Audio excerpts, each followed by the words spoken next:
Hi there, my name is Lauren. I'm going to be the nurse practitioner today doing a neuro assessment. Can I have you please verify your name and date of birth for me? Aaron, January 2nd, 1998. Hi Aaron, nice to meet you. So today I'm just going to start off by doing some hand hygiene. We'll properly position you as you are currently for the neuro assessment, and then we will, with your consent and permission, complete the neuro exam. Yes. Okay, great. So to begin the exam, we're going to first start off by assessing his mental status, so his consciousness. So he is alert and oriented. He does not appear to be unconscious, stupor, drowsy. He's very alert. His orientation, he already told me that who he was, so he is oriented to person. Do you know where we are? At my house. Okay. And then next is the time. So do you know what day of the week it is? Wednesday. All right. And what season we are in? Summer. Okay. And then the event, what brings you in today? Why are you here? Physical. Okay, perfect. And then the next part is concentration. So I'm going to ask Aaron to count backwards starting from 20. 20, 19, 18, 17, 16, 15, 14. Perfect. And then his judgment, we're going to do his cognitive function. So I'm going to ask you a question, and I'm going to expect you to answer as best as you can. What would you do if the fire alarm went off? Leave the building. Perfect. And your abstract thinking, what does it mean to kill two birds with one stone? To get two things done while doing one thing. Perfect. And then his attention and concentration is nicely intact as well, from counting backwards. And his abstract thinking and judgment is intact. His language, his understanding, his speech is all within normal limits. He's not having trouble understanding what I'm saying and not having trouble eliciting what he means. And his language is nice and clear.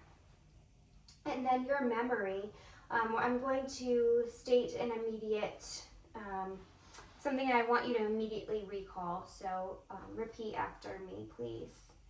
Apple, tiger, baseball, pencil, clock. Apple, tiger, baseball, pencil, clock. Perfect. And then your short-term memory, I'm going to say something and then I expect you to repeat it at the end for me. Justin went to the grocery store to buy green beans. And then the long-term memory. Where did you grow up? Boston. Perfect. So his memory and his mental status appears to be intact, which is perfect. Next, I'm going to assess your motor strength. We're going to do the cranial nerves. Cranial nerve 1, olfactory. I'm going to have you close your eyes and occlude one nostril for me, and you're going to tell me what you smell. Coffee. Great. And then can you occlude the other one? What do you smell? Coffee. Perfect. So his cranial nerve 1 is intact. The second cranial nerve, or the optic nerve, I'm going to be assessing his reflex to light.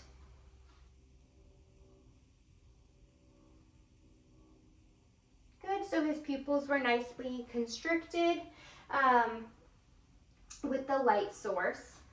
We're then going to use a ophthalmoscope, and I'm going to be testing or looking at his optic nerve.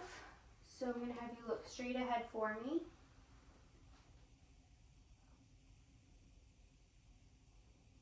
Good. And then the other eye. Great. And the fundoscopic exam appears within normal limits. I'm able to locate the optic nerve. The other portion of the optic is the peripheral vision. So I'm going to have you occlude one eye for me. And you're going to tell me when you can see my fingers. No. And occlude the other eye. Now. Perfect. The next portion, or the cranial nerve 3, is ocular motor. So his ability to move his eyes and create eye motion, as well as cranial nerve 4, trochlear, and cranial nerve 6, abducens.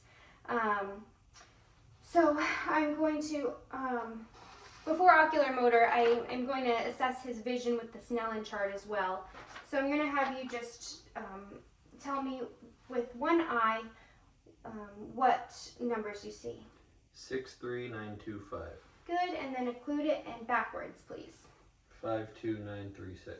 Okay, great. So as I was saying, for the ocular motor, the trochlear, and the abducens, I'm going to be doing the 6 cardinal fields of gaze. So I'm going to have you follow my finger for me.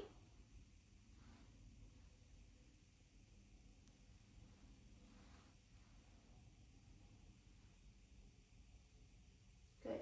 So there's no nystagmus. His eyes are easily able to follow my finger to his nose and outwards.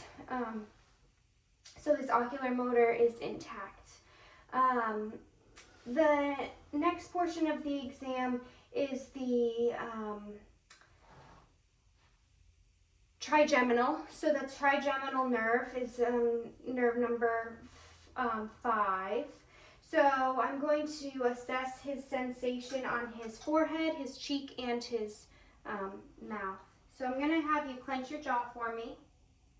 Good. And then I'm going to be using a Q-tip with a soft and hard edge, and you're going to tell me if you feel the soft or the hard. Soft. Soft. Hard.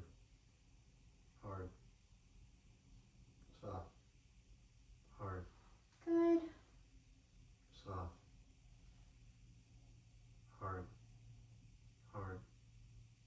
Soft. Perfect.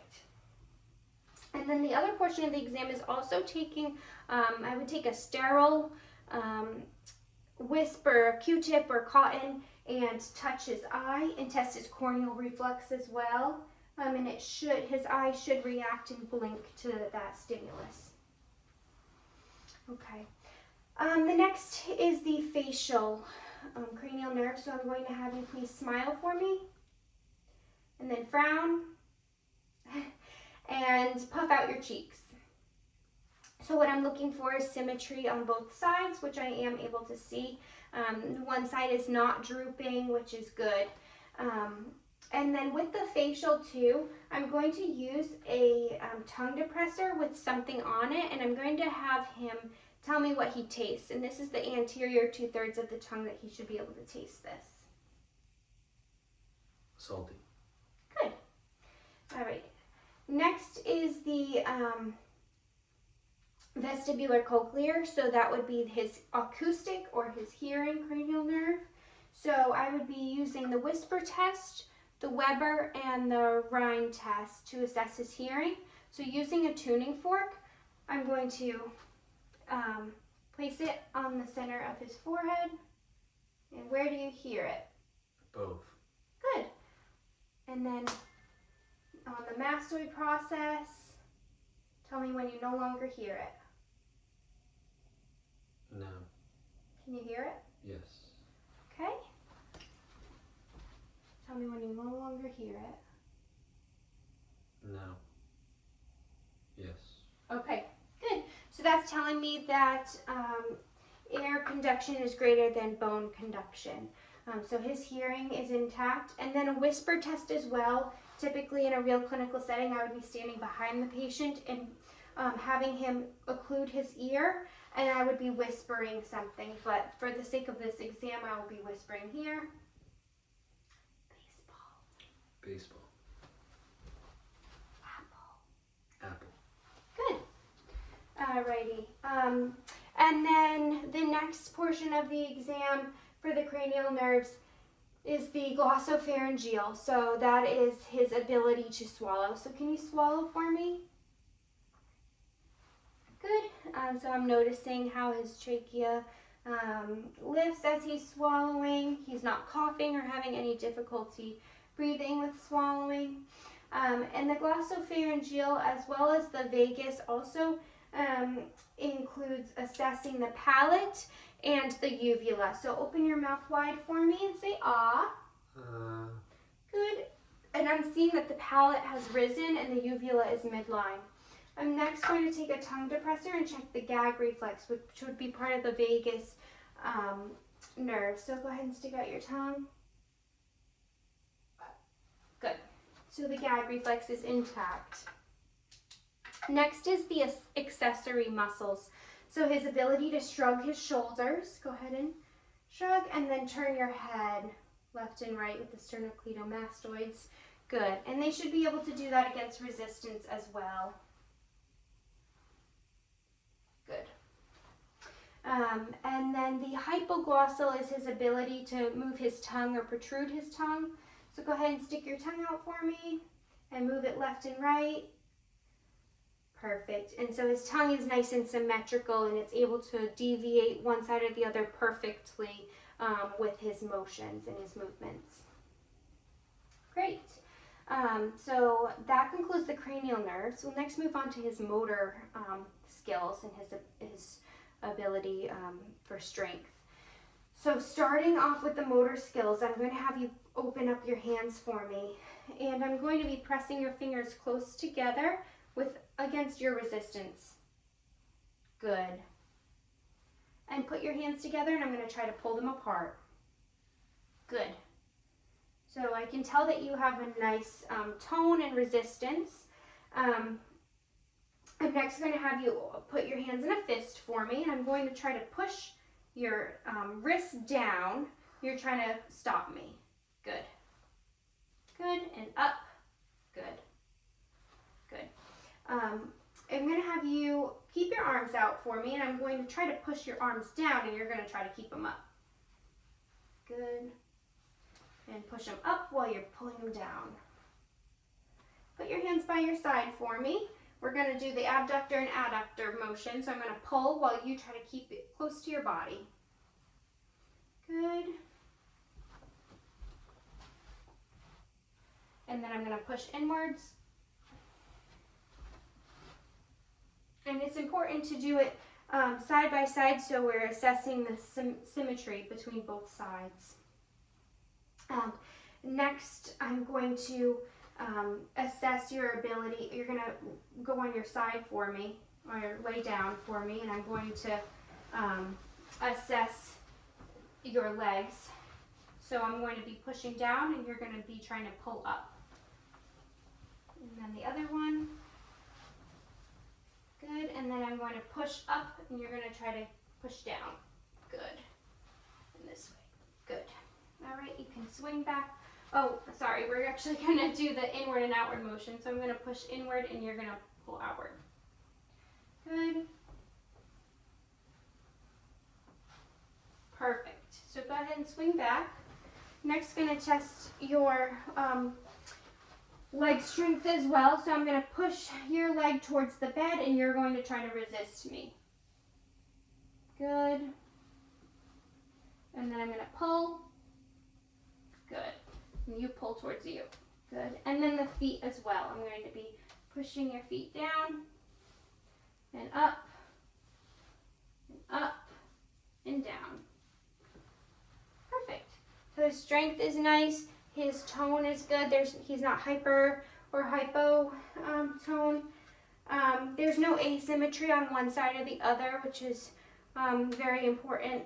Then for his fine motor skills, I'm going to take my finger and I'm going to have his pointer finger. He's going to touch my pointer finger and then touch his nose. And back to my pointer finger and your nose. And do the same thing with the other side. Good. And then I'm going to have him take his heel and he's going to rub it on along his shin. Good. And then the other one.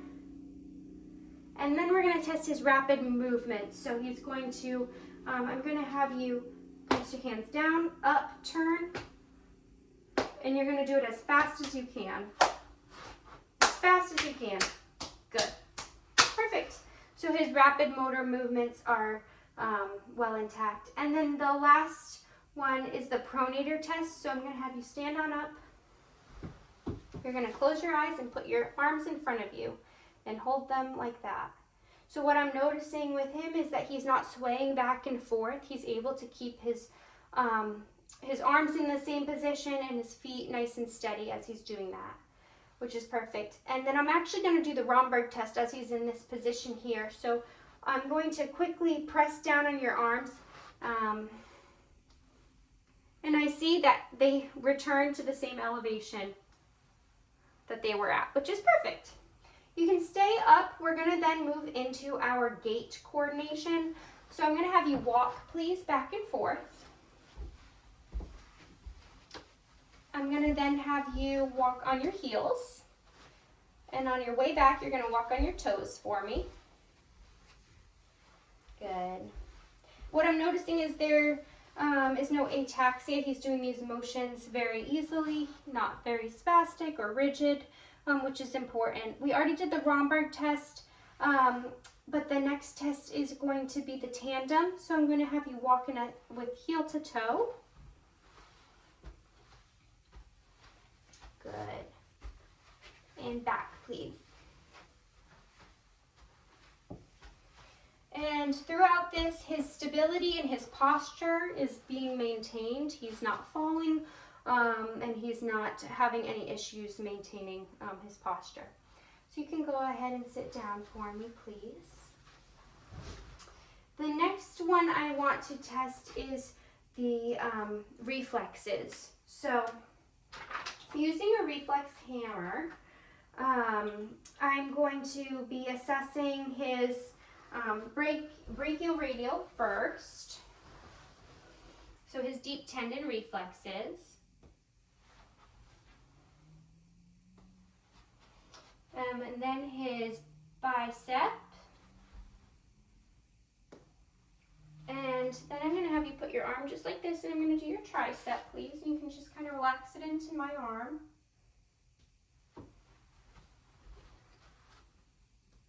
So all of his reflexes and his upper body appeared to be +2. I'm then going to do his patellar. Good, and then his Achilles as well. Good.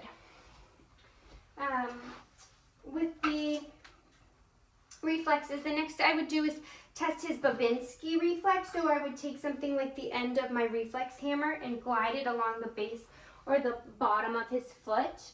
And I'm looking for that Babinski reflex, which is good.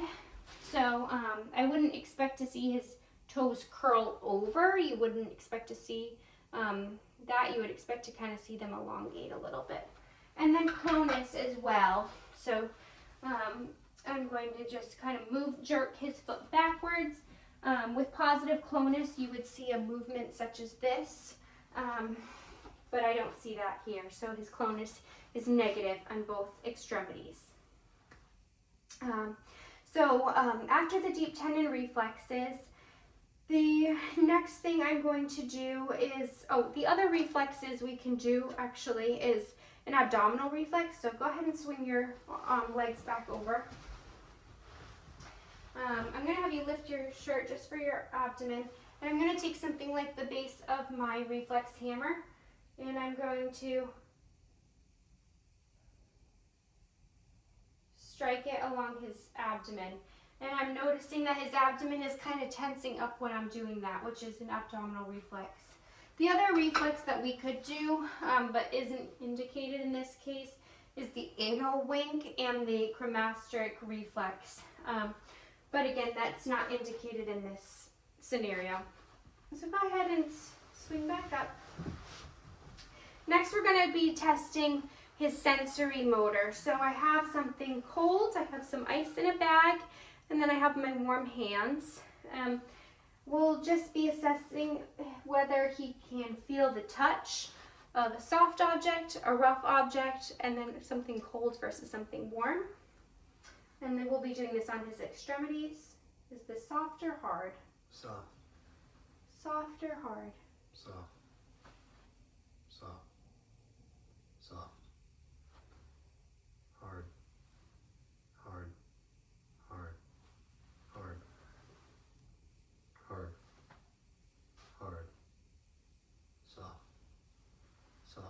And then especially in the feet with patients with diabetes. Hard. Soft. Soft. Good. Now I'm going to take my warm hands versus a cold glove, and you're going to tell me if it's warm or cold. Warm. Cold.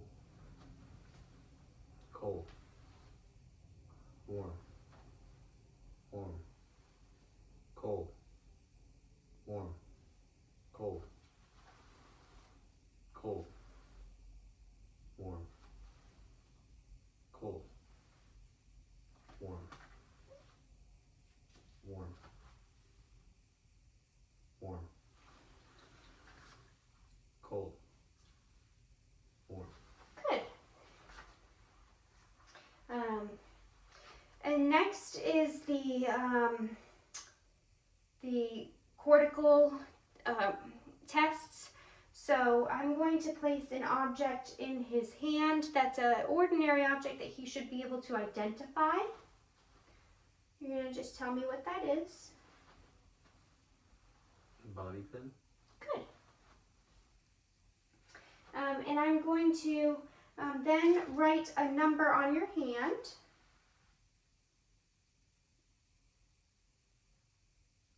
3. Good. Perfect.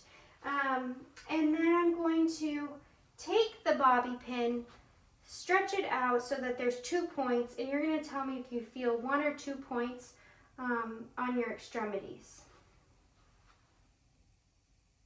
2. Good. 2. 1. Good. 1. Good. And then your hands for me. 2. 2. 1. 1. Good. And then the last portion of this exam is going to be using my tuning fork, and we're going to assess the vibration. Yes. Okay. Yes. Yes. Yes. Good. I'm next going to be testing your fingers as well. So you're going to tell me if I'm lifting your fingers up or down. Up. Up. Down. Down. And this is all being done with his eyes closed. Same thing with your toes. Up. Down. Good. All right. So that is the sensory portion of the exam. We have completed his reflexes, his gait, his mental status, his cranial nerves. And then the last portion of the exam is I'm just going to have you repeat what I had mentioned to you for that short-term memory, if you can remember. Just went to the grocery store to buy string beans. Green beans, but perfect. That's great. So that does conclude our exam today. Thank you for participating in the Neuro Exam, and have a good night.